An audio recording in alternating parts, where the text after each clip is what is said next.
Husky is a deep pitched voice. I have a husky voice when I'm teaching now.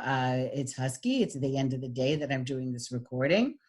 Most of your drama actors have again, these are not gender specific. There's only one that may be. But Morgan Freeman, any of most males, again, when I was talking about the vocal folds, the reason why males can have lower voices than females is the male vocal fold is longer. So again, yours may be the tip of my pinky, the length, and females about 3/4 that size. So that's why females' voices may not be able to go as low as Fat Albert's voice or any of those deep voices. Nasal, I know you all know the nanny. And all the sounds are produced in your nose. Now this region, because we have nasalization, which is producing the vowel sounds in the nose, coffee. You can have some of my coffee. We tend to say that, in this region you have a nasal sound, but because the vowel sounds are produced in your nose. But a real nasal voice is all the sounds are produced in your nose. They're just all there in your nose. They all sound like that. No distractions. So there's no such thing as the perfect voice, but there's a trained voice. So we want to have no distractions, which means we don't want to nasalize our voice because that is a distraction. We don't want to have glottal fry because or exaggerated breathiness.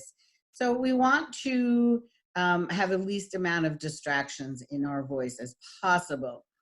The key to no distractions are the pure sounds, the most beautiful sounds in our language, which are our vowels and our diphthongs. And these all can be measured on a machine called a spectrograph, or you can download your spectrograph, as you would see in a CSI.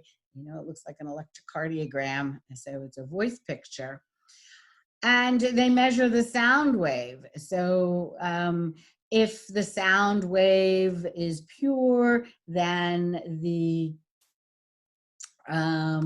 let's see if I can draw something here. So this is a straight line, sorry. This is a terrible picture of a sound wave, but for a vowel sound, I split the sound wave in half, and this side of the sound wave has to measure the same as this side, and up and down has to measure the same as well. And that would be the only pure sound you have. So if I said ah as in man, and the width of this side is the same as the width of that side, and the height are the same on both sides, then it's a pure sound. If I nasalized it and said, yeah, I don't know what it looks like. I'm just exaggerating here. That obviously it's not the same width on this side as this side, and the heights are different. So yes, your voice is a science and can be measured. And when you study Shakespearean acting, you have to go through training so that you can produce all vowel sounds and diphthong sounds in their pure form, whether they're at the beginning of the word, in the middle of the word, at the end of the word. So, your Shakespearean actors, obviously, are your Meryl Streep, your Morgan Freeman, Scarlett Johansson, and you can look those up as well. And then any added noise you have to consonant sounds, like we talked about dentalization. So time, dime, t, d, s, z.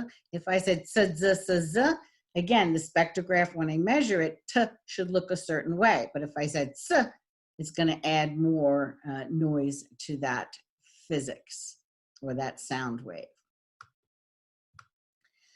Strident is a high-pitched voice. It tends to be loud sometimes, but doesn't have to be. This is strident. I know most of your generation loves our Friends, and Janice, I remember, had a strident voice there.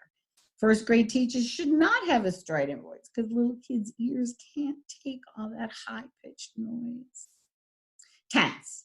And that's when we're not using our diaphragmatic breathing and we're not very relaxed. Just think when you eat a hamburger, those triple, you don't want that kind of tension when you speak. You know, we want it to gradually lower the mandible, very eased. Thin. Thin is an excellent voice for certain professions. Maybe not Steven Seagal, because I can't understand anything he said in any of his movies, but it's great for first grade, believe it or not, first graders. This is the honey, psychiatrist honey, counselor honey. So a thin voice doesn't have a lot of projection, but it does have wonderful support. I can have a high-pitched thin voice too. And throaty, I can't demonstrate a throaty because it is a male voice, but your Arnold Schwarzenegger, your Sylvester Stallone, James Earl Jones, deeper than husky. And tremulous is when your voice shakes. For our purposes, we may be a little nervous, so your voice may shake a little bit, like when you're crying and you try to talk through your crying, you have a tremulous voice. But there are certain diseases that physiologically people have tremors in their voice, like Parkinson's. And again, if you go into the speech sciences, this is one area you'll be working with people to reduce the tremors in their voice. So after today's talk, you should be able to identify the 14 different human voice qualities by definition.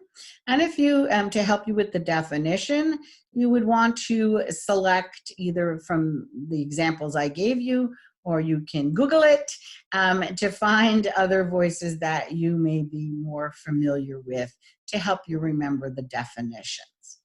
Okay, we finished understanding the difference between voice and diction.